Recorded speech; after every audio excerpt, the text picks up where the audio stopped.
एकदम से आनंद फानंद में इस तरीके से नोटिस लगा के तुरंत ही तोड़ना शुरू कर देना, मैं मानता हूं कि ये जो है लोगों की आस्था के साथ का खिलवाड़ होगा। इसलिए सरकार जो है सबसे पहला निर्णय तो ये ले कम से कम 9 दिन की इनको नोटिस दी जाए, पक्ष रखने का मौका दिया जाए, पक्ष रखने का, अपने डॉक्यूमेंट बताने का उनको पूरा मौका देना चाहिए। जैसे आपने कहा कि सरकार को एक नीति बनानी चाहिए, जैसे 1991 का एक वर्शिप एक्ट बना दिया था जिसमें ये साफ कर दिया था कि जो मस्जिद है वो मस्जिद रहेगी, जो मंदिर है वो मंदिर रहेगा। क्या इसी तरह की कोई एक बीच की तारीख सरकार को या सुप्रीम कोर्ट को तय नहीं करनी चाहिए कि भाई इसके बाद जितने भी बने हैं, इस साल के बाद में जितने भी सरकारी जमीनों पर बने हैं उन्हें जो है वो तोड़ा जाएगा, इसके पहले जो बने हैं उन्हें डिस्टर्ब नहीं किया जाएगा? जिस तरीके से आपने बताया कि 1991 में जिस तरीके से जो कानून बनाया था कि जो मंदिर है वो मंदिर रहेगा, जो मस्जिद है मस्जिद रहेगी, उसको कोई भी उसकी जगह से उसको वो नहीं कर सकता, तो इसमें भी इसी तरीके का सरकार को नीति बनानी चाहिए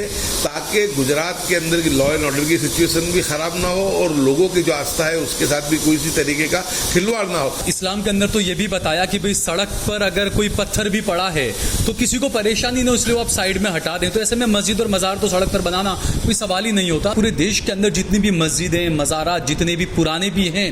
तो अब वक्त आ चुका है कि उन्हें अपने सारे डॉक्यूमेंट्स वगैरह सब कुछ बिल्कुल परफेक्ट, सारा समाधान और हर चीज से तैयार रहना चाहिए। हम लोग देख रहे हैं कि 2014 से जिस तरीके का शासन इस देश में चल रहा है, नरेंद्र मोदी जी का शासन आया उसके बाद से जिस तरीके से एक समाज को टारगेट करने की जो कोशिश हुई कि अब तो कोई चीज बाकी नहीं है, यानी अब तो घरों में घुस करके फ्रिज भी चेक कर रहे हैं कि तुम्हारे फ्रिज में क्या रखा हुआ है। आप देख रहे हैं देश लाइव, देश की आवाज। अस्सलाम वालेकुम, आदाब, नमस्कार, सत श्री अकाल। देश लाइव में आपका स्वागत है। मैं हूं सहल कुरैशी। दोस्तों, गुजरात से इस वक्त सबसे बड़ी ये खबर आ रही है कि तकरीबन 1400 मंदिर, मस्जिद और मज़ारात को तोड़ने का, शहीद करने का ऑर्डर जो है वो सुप्रीम कोर्ट और हाई कोर्ट से आया था। उस पर सुप्रीम कोर्ट को गुजरात हाई कोर्ट ने एक बार फिर से नोटिस जारी करके जवाब पूछा है। दरअसल मामला यह है कि टाइम्स ऑफ इंडिया की 2006 में एक रिपोर्ट आई थी और उस रिपोर्ट के आधार पर गुजरात हाई कोर्ट ने उसे सुओ मोटो में लिया था और उस वक्त अहमदाबाद, राजकोट, सूरत, वडोदरा, इन शहरों के जो म्यूनिसिपालिटी है उन्हें नोटिस जारी किया था और उन्हें कहा था कि जितने भी सड़कों पर, रोड पर, बीच में जहां पर भी जो धार्मिक स्थल आते हैं उन्हें वहां से हटाया जाए। 2006 में जस्टिस सेठना ने यह ऑर्डर दिया था। उसके बाद ये मामला सुप्रीम कोर्ट पहुंचा। सुप्रीम कोर्ट ने गुजरात हाई कोर्ट के ऑर्डर को बरकरार रखा और कहा कि सही फैसला है, सड़क के बीच में जो जो धार्मिक स्थल आ रहे हैं उन्हें हटाना चाहिए। उसके बाद 2009 के बाद अब जो है वो दोबारा 22/4/2024 को गुजरात हाई कोर्ट ने एक बार फिर से इन तमाम म्यूनिसिपैलिटीज को नोटिस जारी किया और पूछा कि हमने 2006 में जो फैसला दिया था उस पर अब तक क्या अमल किया आपने। इसी को लेकर आनंद फानंद में जो है वह अहमदाबाद म्यूनिसिपैलिटी ने, वडोदरा म्यूनिसिपैलिटी ने, सूरत, राजकोट, हर जगह पर जो है वो धार्मिक स्थलों को, मंदिर को, मस्जिद को और मज़ारात को नोटिस देना शुरू किया। कई जगह पर डिमोलिशन का काम शुरू भी कर दिया गया है। विरोध हर जगह पर हो रहा है। विश्व हिंदू परिषद, बजरंग दल भी इसका विरोध कर रहे हैं। मुस्लिम संगठनों की तरफ से भी इस पर रणनीति बनाई जा रही है कि आखिरकार किया जाए। और क्योंकि ये 2006 का जब मामला था तो गयासुद्दीन शेख साहब कांग्रेस के विधायक हैं, उस वक्त भी इनके पास में भी तमाम मामला आए थे और पूरे गुजरात में कहीं पर भी इस तरह का डिमोलिशन वगैरह का कुछ होता है तो सीधे ग्यासू भाई से लोग राब्ता करते हैं, क्योंकि ऐसे वक्त में ही, क्योंकि हमारी एक आदत है कि हमेशा सोते रहना है, जब नोटिस आ जाए उसके बाद ही जागना है, उसके बाद ही हाथ पैर मारना शुरू करना है। गयासुद्दीन शेख साहब, बहुत बहुत शुक्रिया, आपने हमें वक्त दिया आपका। गयासुद्दीन साहब, जिस तरीके से अचानक ही ये खबरें आई और अचानक कल से पैनिक होने लगा कई लोगों में कि एक साथ 1370 धार्मिक स्थलों को तोड़ने का नोटिस दिया गया। कल जैसे ही ये नोटिस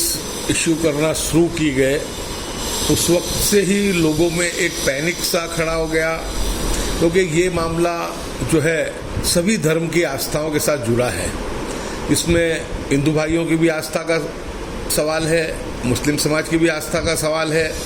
और जब कल ये नोटिस लगी तो सबसे पहले जो पालड़ी भट्टा मस्जिद है उस पर जब नोटिस लगी तो उसी वक्त में वहाँ के जिम्मेदारों ने उस नोटिस को मुझे और मेरे जो पूर्व अभी वर्तमान जो विधायक हैं इमरान खेड़ावाला जी, उनको तुरंत ही उन्होंने व्हाट्सएप पर ये नोटिस देकर टेलीफोनिक हमसे बात की कि इस तरीके की यहाँ पर नोटिस चिपकाई गई है। तो उसी वक्त हमने तहकीकात की तो हमें पता चला कि ये इस तरीके की नोटिस जो है पूरे गुजरात में हर शहरों में दी गई है। उसके बाद तो बड़ौदा से भी फ़ोन आए, सूरत से भी फ़ोन आए और लोग यही कह रहे थे कि एकदम से ये जो मामला आया है इसका किस तरीके से इसका ये किया जाए और किस तरीके से ये जो बरसों पुराने कुछ तो जैसे बड़ोदरा की जो एक दरगाह है वो 400 साल पुरानी है, तो वो लोगों का भी कहना था कि इसको किस तरीके से हम ये इसको रोक पाए और लोगों की जो आस्था है, लोगों की जो उसको इंसाफ दिला सके। तो उसी वक्त में हमने जब ये बात को सुना, मैंने इमरान खेड़ावाला जी ने तात्कालिक जब भट्टा मस्जिद की बात आई तो उस वक्त में जो अधिकारियों ने इस मस्जिद का जब मामला जो वहाँ से ब्रिज बना तो उस वक्त में मध्यस्थता हमने की थी। उस वक्त में जो मस्जिद के ट्रस्टी हैं उस्मान भाई, फिर जो फिरोज़ खान साहब, उस वक्त में सबने मिलकर के उस वक्त में म्यूनसिपल कमिश्नर नेहरा साहब थे, उनसे मिले थे और उनसे मिलकर के कहा था कि ये जगह तो मालिकी की जगह है। तो उन्होंने इस वक्त में कहा कि भाई रोड लाइन में ये जगह जा रही है, ये रोड लाइन की जगह जो है वो आप हमको क्लियर कर दो और आप ऊपर बना लो। यानी ये म्यूनसिपल कमिश्नर की अध्यक्षता में DYMC बैठे हुए थे और सभी जिम्मेदारों की आगेवानी में जो डेलीगेशन मिला उनके साथ मिलकर के ये कॉरपोरेशन की मंजूरी के साथ इस काम को किया गया था। आगे की जगह छोड़ दी गई थी और उसकी जगह के बदले में ऊपर जगह दी गई थी। म्यूनिसिपैलिटी ने परमिशन दी थी और उन्होंने मस्जिद को कि आप ऊपर बना लीजिए, लेकिन आगे जो रास्ते में जगह जा रही है उस जगह को छोड़ दीजिए। तो अब यानी ऐसा भी आ रहा है कि जो ये मस्जिद जो लीगल है कि जो जमीन पर खुद की मालिकी की जमीन पे बनी हुई मस्जिद है, सरकारी जमीन नहीं है। हाँ, सरकारी जमीन नहीं, तो उस पर भी इस तरीके की परेशानी आ रही है। जैसे बड़ौदा का आपको बताया मैंने, सूरत का बताया। ये तो मामला ये है कि कल जब वटवा के करीब में भी ये मामला, जब मंदिर को गिराने का जब मामला आया तो वहाँ पर भी हिंदू समाज के बहुत सब भाई बहन वहाँ पर इकट्ठा हुए, उन्होंने भी इसका जो था पुरजोश तरीके से उसका विरोध भी किया। तो मैं ये मानता हूँ कि कल ही हमने इसके लिए मुख्यमंत्री को भी, मैंने और इमरान खेड़ावाला जी ने बात को, मैसेज को पहुँचाने की हमने कोशिश की है कि सरकार को एक नीति बनानी चाहिए, क्योंकि ये मामला जो है कि कुछ दरगाह, कुछ मज़ारात, कुछ मंदिर जो हैं वो तो सदियों से है। बिल्कुल। तो अब जब जिस वक्त में कुछ नए भी बने हैं तो जिस वक्त में नए बनते हैं उस वक्त में कॉरपोरेशन की और की जो सत्ताधीशों की जिम्मेदारी को उसको बनते रोकना चाहिए। लेकिन जब बन जाता है, लोगों की आस्था उसके साथ जुड़ जाती है, लोग उसके लिए जब वो अपनी पूजा पद्धति या अपनी इबादत वहाँ करने लगते हैं तो उसके बाद जब उस मस्जिद या उस मंदिर को ढाया जाता है तो लोगों को बहुत अपनी उनकी आस्था को ठेस भी पहुँचती है और लोगों में गुस्सा भी फूटता है। तो हमारी तो डिमांड यही है सरकार से कि जल्द से जल्द इसमें कोई नीति बनाई जाए और जो लोग हैं जिनको भी नोटिस दिए उनको कम से कम जो है 90 दिन का उनको टाइम देना चाहिए, ताकि वो अगर जिनकी मालिकी की ज़मीन है, जिनके पास सब डॉक्यूमेंट है पुरानी, जिनके पास सब कागजात हैं, वो अपने सब कागजात को, अपनी मालिकी का जो उनका हक है उसको वो कोर्ट के समक्ष, सत्ताधीशों के समक्ष वो रख सके। एकदम से आनंद फानंद में इस तरीके से नोटिस लगा के तुरंत ही तोड़ना शुरू कर देना, मैं मानता हूँ कि ये जो है लोगों की आस्था के साथ का खिलवाड़ होगा। इसलिए सरकार जो है सबसे पहला निर्णय तो ये ले कम से कम 9 दिन की इनको नोटिस दी जाए, पक्ष रखने का मौका दिया जाए, पक्ष रखने का, अपने डॉक्यूमेंट बताने का उनको पूरा उनको मौका देना चाहिए और एक नीति बननी चाहिए, एक डेडलाइन उसमें नक्की होनी चाहिए कि भाई ये तारीख तक के जो अभी तक के जो बन गए हैं उनको किस तरीके से उसको बचाया जा सके, लोगों की आस्था को ठेस ना पहुंचे उसके लिए, और आइंदा आने वाले दिनों में ये न बने उसके लिए ठोस कदम कॉरपोरेशन है या गवर्नमेंट है उसको उठाना चाहिए। लेकिन अब जो बन चुका है, जो सदियों से है, सालों से है, तो उसके लिए कोई ठोस कदम तो उठाना मैं मानता हूं कि बहुत ज़रूरी है। और हम तो आपके माध्यम से भी लोगों से भी कहते हैं कि जिन लोगों के पास अपने डॉक्यूमेंट क्लियर हैं, जो लोगों के पास अपने मालिकाना हक है, तात्कालिक उनको भी हाईकोर्ट में अपना पक्ष रखने के लिए वक्त को बिगाड़े बगैर, समय को खराब किए बगैर तात्कालिक हाईकोर्ट का भी द्वार उनको भी खटखटाना चाहिए और सरकार की जिम्मेदारी है कि ये मामला आस्था के साथ का जुड़ा हुआ है तो इनको कम से कम 90 दिन की जो है इनको नोटिस दी जाए और तात्कालिक ये जो कामगिरी हुई है ये इसको रोका जाए और एक नीति बना करके जो अभी तक बन चुके हैं और उसके अंदर अगर किसी तरीके की प्रॉब्लम में परेशानियां नहीं है तो ऐसी जगहों को यानी उसके अंदर से डिमोलिशन करने से उसको रोका जाए और आने वाले दिनों में अब किसी भी जगह पर किसी भी रोड पर इस तरीके के बांधकाम न हो उसका पूरा जो ख्याल है उसकी जो पूरी जिम्मेदारी है वो सरकार और म्युनिसिपल कॉर्पोरेशन निभाए। अच्छा, दूसरा ये अक्सर कहा जाता है, ये इस्लाम का एक हिस्सा भी है कि जो मसाजिद होती है वो कभी भी किसी कब्जे की जमीन पर या सरकारी जमीन पर नहीं बनती है। ज्यादातर जो मस्जिदें हैं वो खुद की मालिकी की जमीन पर बनी हुई है, वो बीयू परमिशन का और वो एक मामला अलग रहता है। तो ऐसे में ये सवाल उठता है कि जो हमने देखा, मैंने खुद ने गुजरात के अंदर, मैं अहमदाबाद में पैदा हुआ, मैंने कई जगहों पर देखा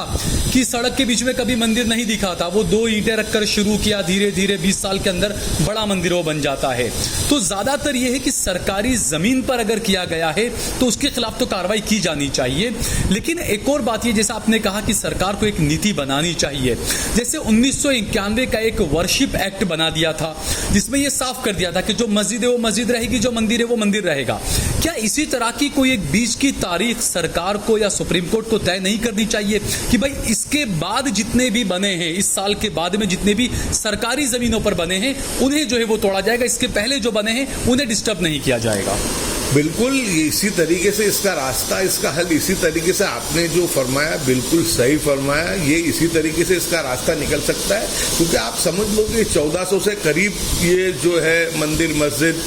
और ये मज़ार हैं, तो वहाँ पर अगर ये डिमोलिशन होगा तो कितना लॉ एंड ऑर्डर की सिचुएशन भी खराब होगी, लोगों की आस्था को भी बहुत ज़बरदस्त ठेस पहुँचेगी। तो मैं मानता हूँ कि आस्था से जुड़ा हुआ मामला है। तो जिस तरीके से आपने बताया कि 1991 में जिस तरीके से जो कानून बनाया था कि जो मंदिर है वो मंदिर रहेगा, जो मस्जिद है मस्जिद रहेगी, उसको कोई भी उसकी जगह से उसको वो नहीं कर सकता। तो इसमें भी इसी तरीके का सरकार को नीति बनानी चाहिए ताकि गुजरात के अंदर की लॉ एंड ऑर्डर की सिचुएशन भी खराब ना हो और लोगों की जो आस्था है उसके साथ भी कोई सी तरीके का खिलवाड़ ना हो। और आने वाले दिनों में इस चीज को भी रोकना है कि भाई जो सरकारी जमीनों पे या गैर कायदेसर तरीके से रोड पे जो बन रहा है वो ना बने। लेकिन जो बरसों से सदियों से है, क्योंकि पहले बात तो ये थी कि कई जगह पर ये मंदिर या मस्जिद या दरगाह है वो जो थी वो रोड पर नहीं थी, लेकिन जब शहरों का, राज्य का विकास हुआ, वहां से नए रोड रास्ते बनाए गए, उस वजह से कितनी जगह पर तो ये जो मंदिर और मस्जिद और दरगाह रोड पे आई हैं और सदियों से ये मामला रहा है। तो उसके बाद जितना डेवलपमेंट हुआ तो उसमें सबको ये जो विषय है ये बहुत ही गंभीर विषय है, बहुत ही समझदारी से इसको सुलझाने का विषय है, आस्था के साथ का है। इसलिए मैं मानता हूँ कि सरकार को तात्कालिक नीति बना करके ये जितनी भी चीजें हैं इन चीजों के ऊपर पूरी तवज्जो देते हुए लॉ एंड ऑर्डर की सिचुएशन भी खराब ना हो, किसी के साथ ना इंसाफी भी ना हो और ये जो जगहें थी इनकी मालिकाना हक, इसके डॉक्यूमेंट और पहले क्या स्थिति थी उस सब चीजों को समझा जाए और समझने के बाद ही इसमें कोई कार्रवाई की जाए। और मैं मानता हूँ कि अगर इस तरीके की अगर इंसाफ वाली कार्रवाई होगी तो ये बहुत आसान तरीके से इस मामले को सुलझा भी लिया जाएगा और अच्छे तरीके से आने वाले दिनों में भी कहीं पर भी रोड पर इस तरीके से कोई दबान जो है वो खड़े नहीं हो पाएंगे। इसलिए किसी रोड पे बने उसकी तरफेण में हम भी नहीं है, बिल्कुल कि रास्ता जो है वो रास्ता खुला रहना ही चाहिए। लेकिन जो चीज सदियों से और बरसों से चली आई है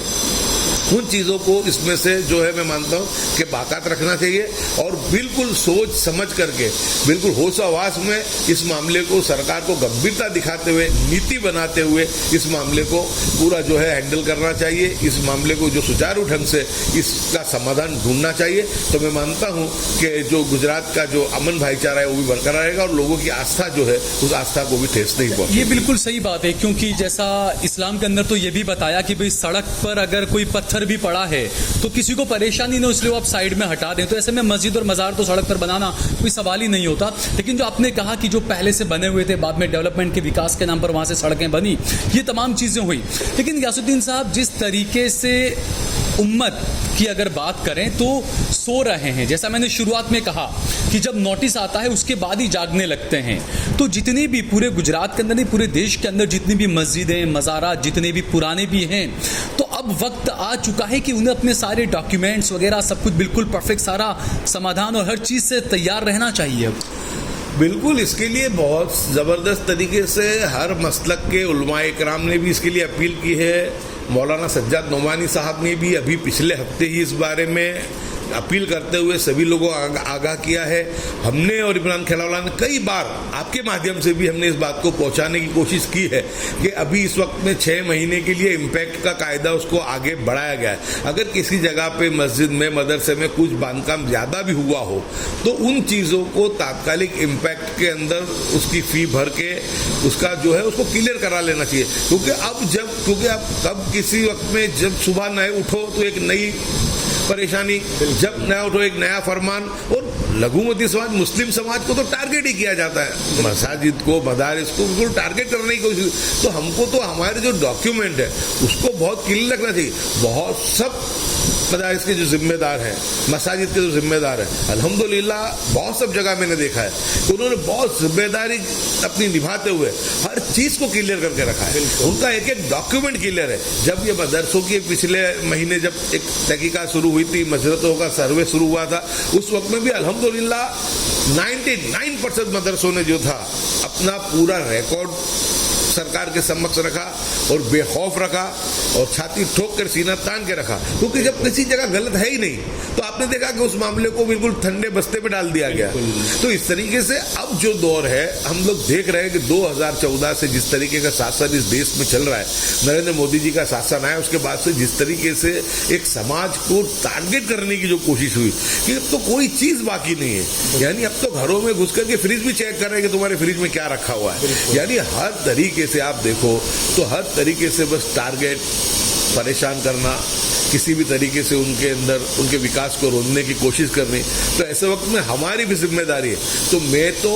पहले भी मैं और विधायक इमरान खेड़ावाला ये अपील कर चुके हैं। फिर से सहल भाई आपने भी मुहिम चलाई थी, हम देश लाइव के माध्यम से फिर से एक मरतबा बार जो अपील की उस अपील को दोहराते हैं कि हमारे जितने भी मसाजिद, हमारे जितने भी मराकिज़, हमारे जितने भी मदरसे हैं, उन तमाम को दरगाह मज़ार मुबारक हो, तो तमाम के जो डॉक्यूमेंट हैं उन तमाम को क्लियर करना चाहिए। जो वक्त में जो जिनकी नोंदनी हुई है, जो रजिस्टर हुए हैं, वो डॉक्यूमेंट भी हमारे पास होने चाहिए, हमारे मालिकाना हक भी होने चाहिए। और कहीं पर कुछ ज़्यादा कम ज़्यादा बांधकाम अगर हो गया है तो अभी भी इम्पैक्ट की जो है वो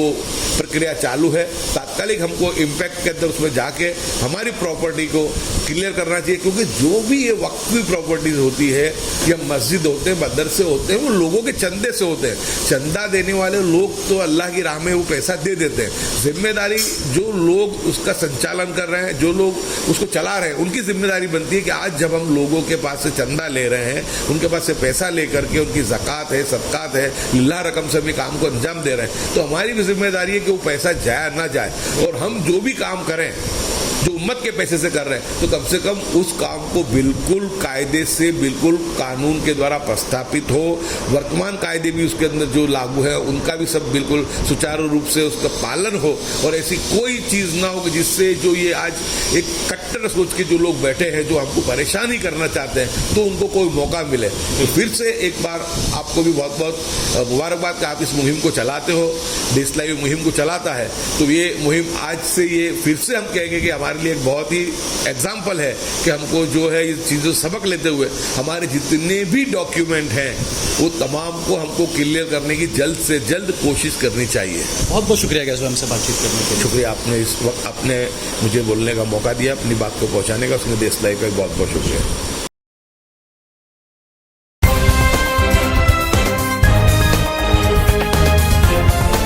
देश और दुनिया की तमाम छोटी और बड़ी खबरों के लिए हमारे चैनल को सब्सक्राइब करना न भूलें और बेल का बटन जरूर दबाएं।